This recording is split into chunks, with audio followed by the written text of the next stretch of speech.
భయం ఇప్పుడిప్పుడే పోతోంది. ఇంతలోనే ఆ వేరియంట్ ఈ వేరియంట్ అని ఒక్కొక్కటి పుట్టుకొస్తూనే ఉన్నాయి. వాటితో పోరాటం సాగుతూనే ఉంది. ఇవి చాలవన్నట్లు ఇప్పుడు మరో వైరస్ బెంబేలెత్తిస్తోంది.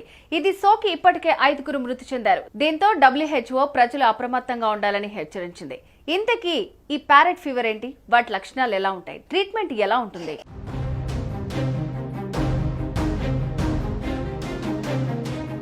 ప్యారెట్ ఫీవర్ ఇప్పటి వరకు భారత్లో అడుగు పెట్టినప్పటికీ భయానికి మాత్రం గురిచేస్తోంది. ఎందుకంటే ఈ వైరస్ కారణంగా ఇతర దేశాల్లో ఇప్పటికే 5గురు మృతి చెందారు.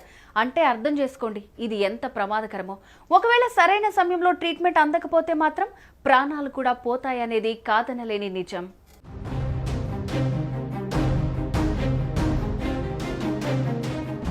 ఇప్పటికే parrot fever Austria, Denmark, Germany, Sweden, Netherland వంటి దేశాలకు పాకింది. ఈ వ్యాధి బారిన పడుతున్న రోగుల సంఖ్య రోజురోజుకు పెరుగుతున్నాయి. ఈ వ్యాధి కారణంగా 5గురు మృతి చెందగా కేసులు గణనీయంగా నమోదవుతున్నాయి. దీంతో ప్రపంచ ఆరోగ్య సంస్థ తెలిపింది అలర్ట్ అయి ఉండాలని. ఏ దేశాల్లో అయితే పరిస్థితి తీవ్రంగా ఉందో అక్కడి ప్రజలందరూ అప్రమత్తంగా ఉండాలని హెచ్చరించింది.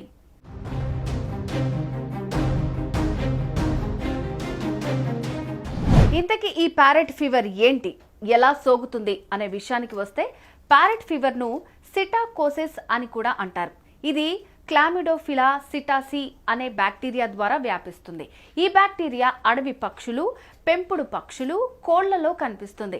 ఈ వ్యాధి సోకిన పక్షులు ఆరోగ్యంగానే కనిపిస్తాయి, కానీ అవి శ్వాస లేదా మల విసర్జన చేసినప్పుడు ఈ బ్యాక్టీరియాని విడుదల చేస్తాయి.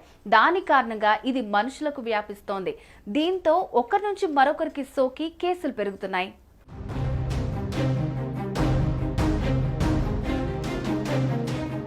ఎవరైతే పక్షులతో అనుబంధం కలిగి ఉంటారో వాళ్ళు ఈ వ్యాధి బారిన ఎక్కువగా పడుతున్నారని, ఆ తర్వాత వారు తీవ్ర అనారోగ్యానికి గురవుతున్నారని తెలిపింది.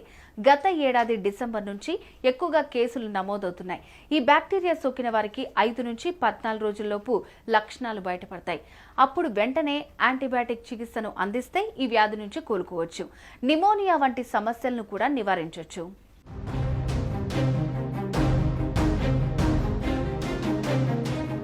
ఈ వ్యాధి బారిన పడిన రోగుల్లో జ్వరం, చలి, తలనొప్పి, కండరాల నొప్పులు, పొడి దగ్గు వంటి లక్షణాలు కనిపిస్తాయి. ఈ లక్షణాలు ఇతర జ్వరాలు వచ్చినప్పుడు ఉండే లక్షణాలే అయినప్పటికీ ప్రాణాలు మాత్రం పోయే పరిస్థితి తీసుకొస్తోంది. సో మీకు ఇలాంటి లక్షణాలు ఉంటే వెంటనే ట్రీట్మెంట్ తీసుకోండి. లేని పక్షంలో ప్రాణాలే కోల్పోతారు.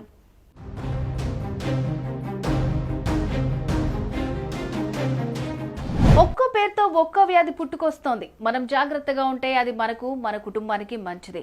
చిన్న ఆరోగ్య సమస్య వచ్చినా డాక్టర్లను సంప్రదించడం బెటర్. కాదని సొంత వైద్యం మాత్రం చేసుకోవద్దు. Be careful.